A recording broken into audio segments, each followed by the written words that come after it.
If you know the 15 idioms in this video, your English is superb. So, are you ready for a challenge? Let's find out. Here's how this is going to work.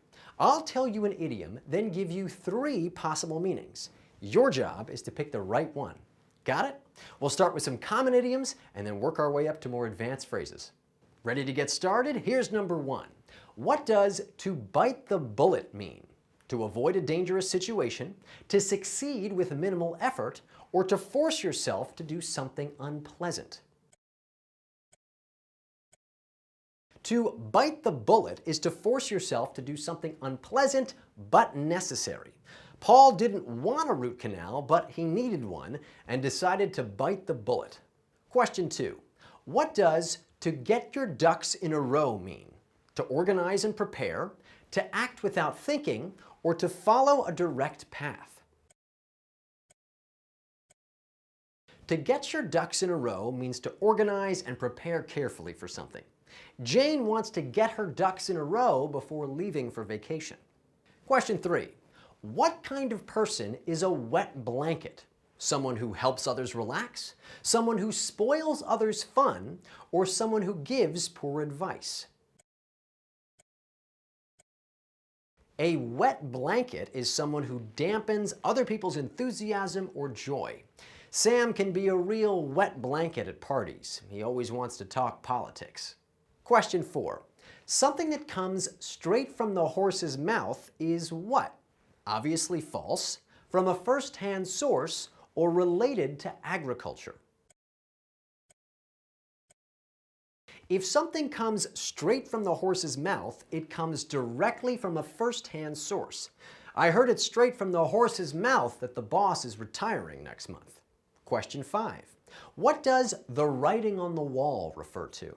An indication of trouble in the future, an outdoor mural, or a reminder of a forgotten task?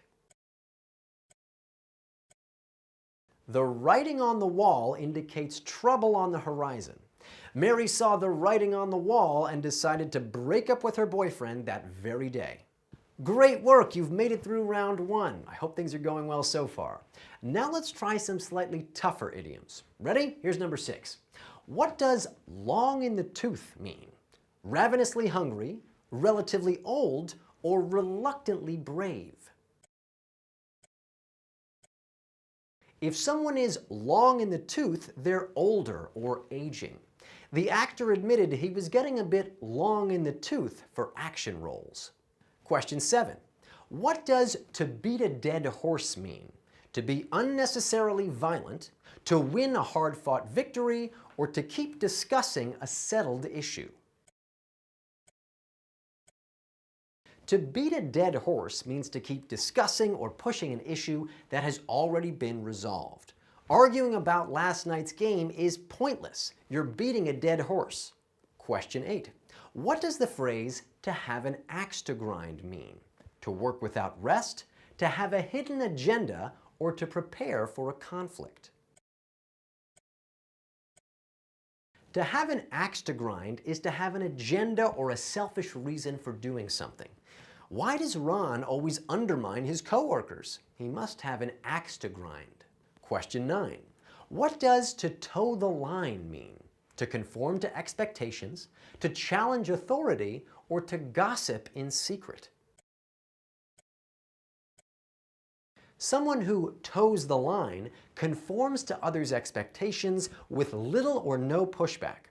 The senator toed the party line when questioned by reporters. Question 10. What does "cheek by jowl" mean? To be impoverished, to be close together, or to be very loud? Cheek by jowl means to be very close or crowded together. The houses in that neighborhood were built cheek by jowl. There's not even an alley between them. You're 2/3 of the way there. Excellent work. And if you haven't hit that subscribe button yet, there is no better time. All right, are you ready for some very advanced idioms? I hope so. Here's number 11. What is a swan song?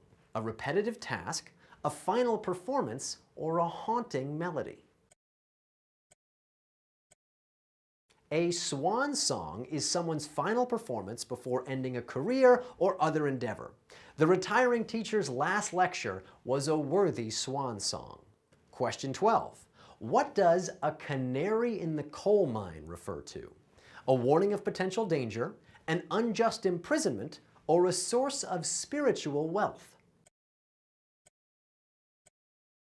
A canary in the coal mine is a person or thing that gives an early warning of potential danger.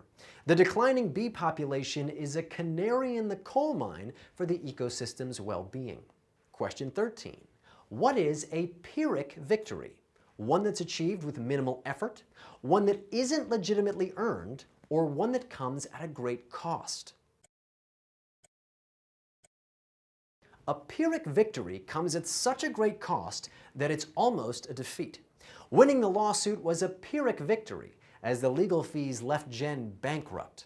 Question 14. What is a Gordian knot? A deeply held personal belief, a seemingly unsolvable problem, or a symbolic token of unity? A Gordian knot is a seemingly intractable or unsolvable problem. Negotiators struggled to untangle the Gordian knot of conflicting interests in the region. And finally, question 15, what does to be hoist with one's own petard mean? To enjoy an unexpected achievement, to succumb to devious flattery, or to fall victim to one's own efforts? To be hoist with one's own petard is to fall victim to one's own actions or schemes. The hacker was hoist by his own petard when the virus he designed infected his own computer.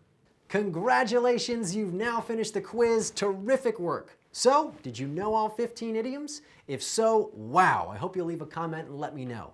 And if not, don't worry, because I'll be back with another quiz for you next week. As always, thanks so much for watching, and until next time, keep learning and be well.